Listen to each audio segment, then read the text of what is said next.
Bonjour et bienvenue dans cette nouvelle vidéo des carnets d'un quarantenaire curieux. Je suis Olivier Verbrugge et nous allons faire une nouvelle vidéo consacrée à Google Script, Google App Script appliqué à Google Sheet. Il faut toujours très bien articuler parce que c'est toujours aussi compliqué à dire. Aujourd'hui, nous allons voir la notion de condition avec les instructions if, else et else if. Pour une parfaite compréhension de tout ce qui va se passer ici, je vous invite, pour ceux qui ne l'ont pas fait, d'aller voir les deux premières vidéos consacrées à Google App Script pour Google Sheet sur mon blog olivierverbrugge.fr ou sur la chaîne YouTube où je dépose ces vidéos, étant donné que je vais reprendre des instructions que je n'ai pas forcément réexpliquées dans le détail ici. Donc les instructions if, else et else if pour tester des conditions.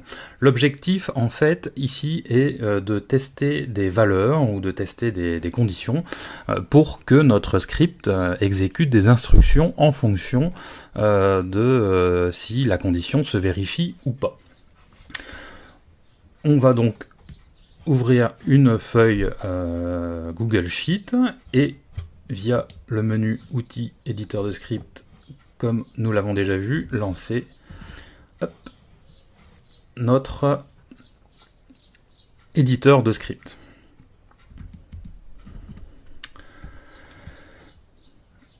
Le principe de base est assez simple pour les instructions if, else et else if.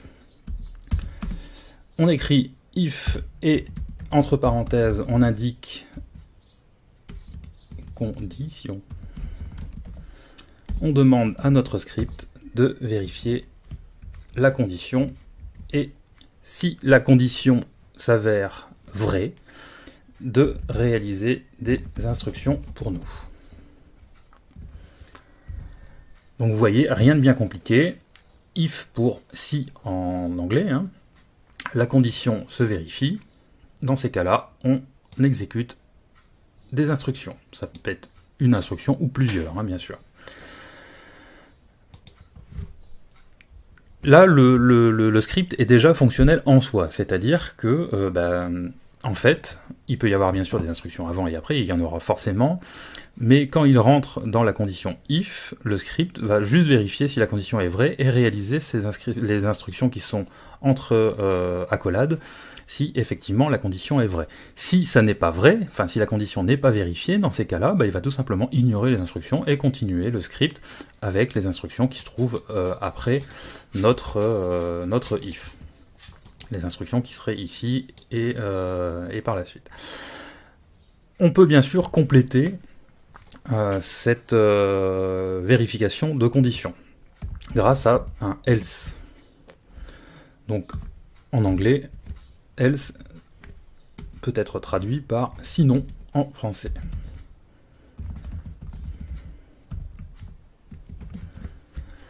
Donc là, qu'est-ce que va faire notre script? Il va faire bien sûr ses instructions avant et il va rentrer dans notre série de conditions. Il va vérifier la condition.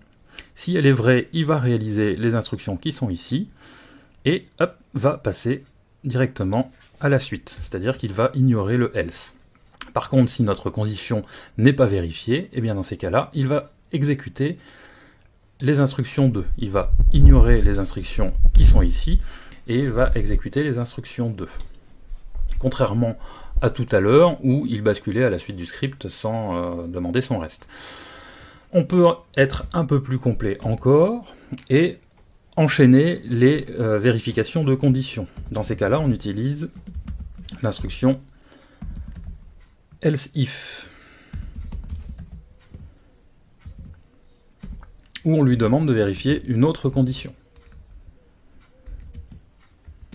Et bien sûr de faire des instructions en fonction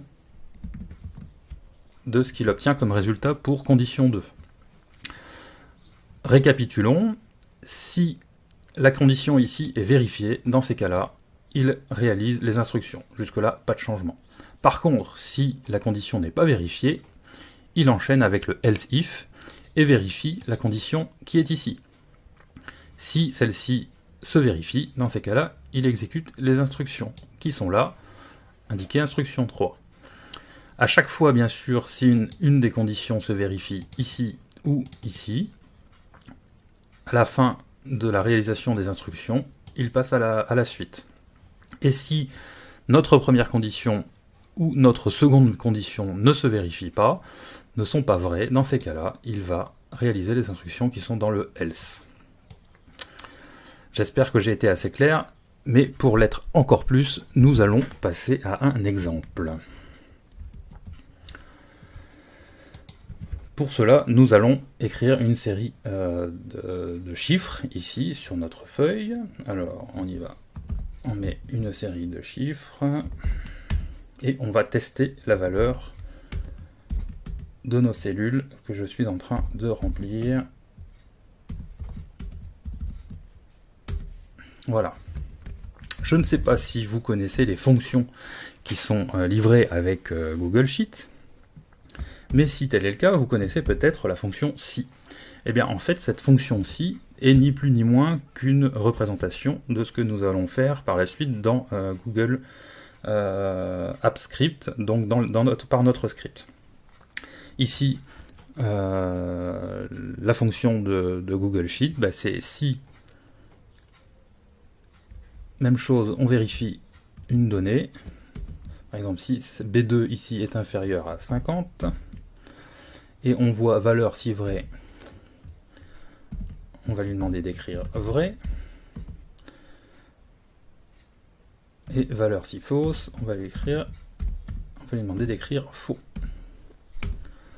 Et si je fais un copier-coller de cette fonction-ci, on obtient une identification, une vérification de la condition. Est-ce que B2 est inférieur à 50? Ici 34 c'est vrai, 65 c'est faux, etc., etc. Cette fonction-ci, on peut exactement la refaire avec Google Apps Script. Alors, nous allons pour cela retourner dans notre script, et nous allons commencer par les petites lignes habituelles pour lui déclarer la variable application. On va mettre app qui sera spreadsheet app. Notre variable feuille qui va être app.getActive spreadsheet.getActive sheet. Donc, c'est chiant ça.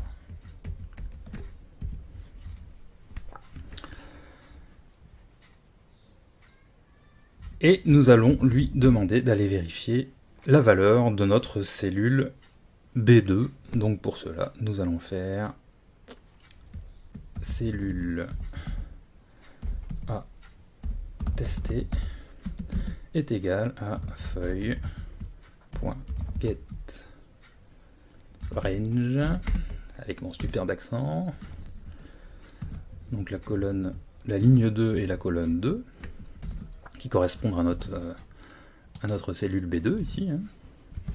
Point get value. Voilà. Et c'est là que nous allons démarrer notre instruction if. La condition que nous lui demandons, c'est est-ce que notre cellule a testé. Ah, mon voisin, il n'est pas content. Est inférieur à 50. Pas mal d'espace là-dedans. Et les instructions que nous allons lui demander de réaliser, c'est feuille.getRange.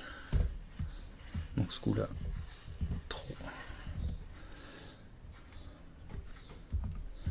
2,3, donc en C2, nous allons indiquer cette value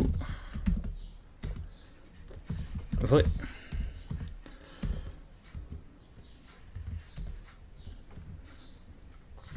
Donc, ce que nous faisons, nous allons chercher la valeur de notre cellule B2, et cette cellule B2, si sa valeur est inférieure à 50, dans ces cas-là, on lui indique de mettre en C2, la valeur vraie.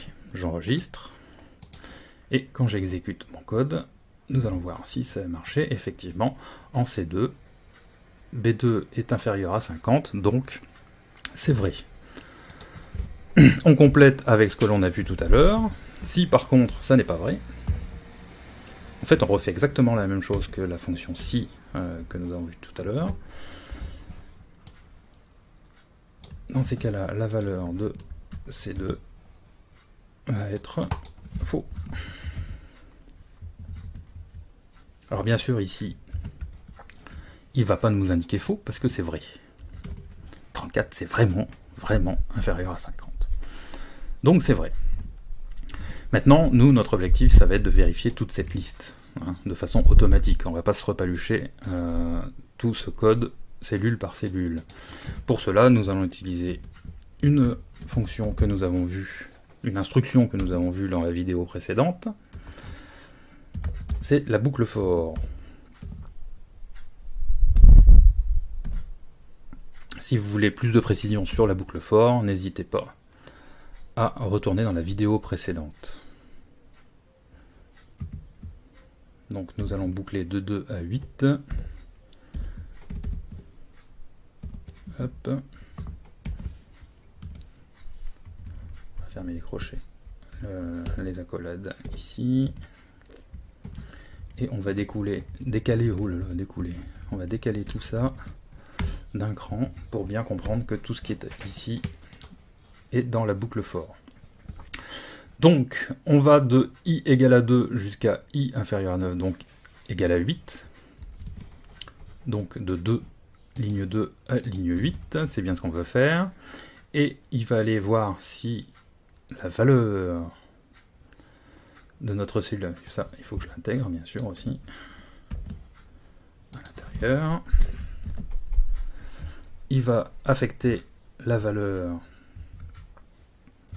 de notre cellule I2, donc on va basculer de ligne en ligne, mais toujours en gardant la colonne 2. Il va mettre ça dans notre variable cellule à tester, on va tester la variable, et dans ces cas-là, on va indiquer en I3, vrai ou faux. Je sauvegarde, je démarre, et hop, magie, ça fonctionne. Vrai pour 34, c'est bien inférieur à 50, 65, c'est faux, c'est bien supérieur à 50. On pourrait encore affiner et utiliser une condition imbriquée, donc avec else if. Else if, if. Dans ces cas-là, on va lui demander, par exemple, de tester si c'est inférieur à 30, et dans ces cas-là, ce sera une valeur basse. Si cellule à tester est inférieur à 70, ce sera une valeur moyenne. Si, c'était bien ce que je... Qu'est-ce que j'ai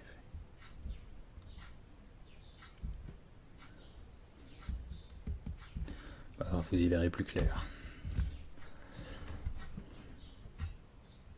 Voilà.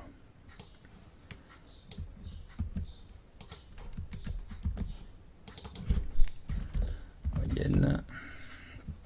Et ici, ce sera une valeur haute si ce n'est pas le cas.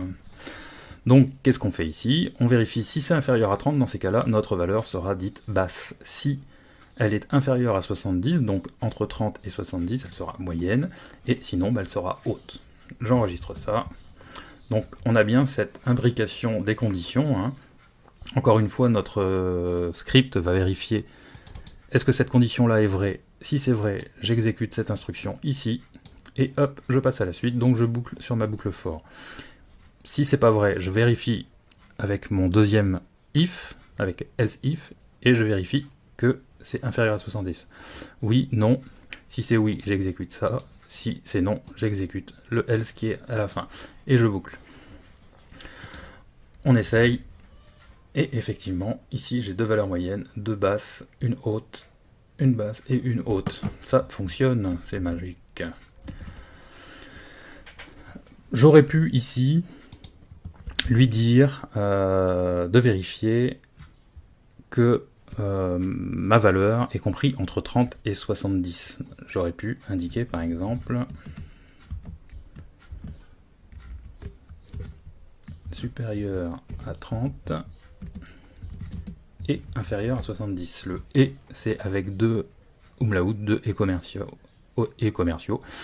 Donc là, c'est exactement la même chose. Je peux d'ailleurs tester si je supprime ici une valeur. On va voir si ça fonctionne quand même. Et on voit que le résultat est le même. Mais étant donné l'imbrication des vérifications des conditions, on n'a pas besoin de mettre ça, étant donné que si c'est inférieur à 30, il a déjà exécuté cette instruction-là, et il est passé à la suite. Mais les deux façons d'écrire sont bonnes, hein, parce que simplement il vérifie quelque chose pour rien, dans le sens où il l'a déjà testé dans la première instruction if. Si je suis pas clair, n'hésitez pas à revenir vers moi, je tenterai de réexpliquer. On peut aller un petit peu plus loin, hein, parce que bien sûr dans les instructions on peut rajouter d'autres choses, et par exemple mettre en forme la cellule. On n'a pas vu ça encore dans nos vidéos. On peut par exemple mettre des feux vert, orange et rouge. Si c'est bas, ça va être rouge, etc. Donc ce n'est pas une set value que je vais mettre, mais un set background color. Donc in English, in the text, bien sûr. Hein.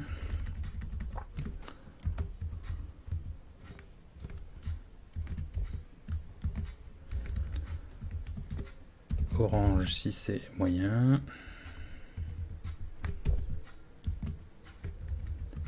Et green si c'est haut. Hop. Et voilà. N'hésitez pas à revenir vers moi si vous avez des questions, si je n'ai pas été assez précis ou si vous souhaitez me compléter. Pour ça, vous avez différents moyens, hein, directement sur le blog olivierverbrugge.fr, vous retrouverez ça dans les notes de la vidéo si vous passez par YouTube, bien sûr dans les commentaires de YouTube, ou alors par Twitter, @auvergne62. À bientôt.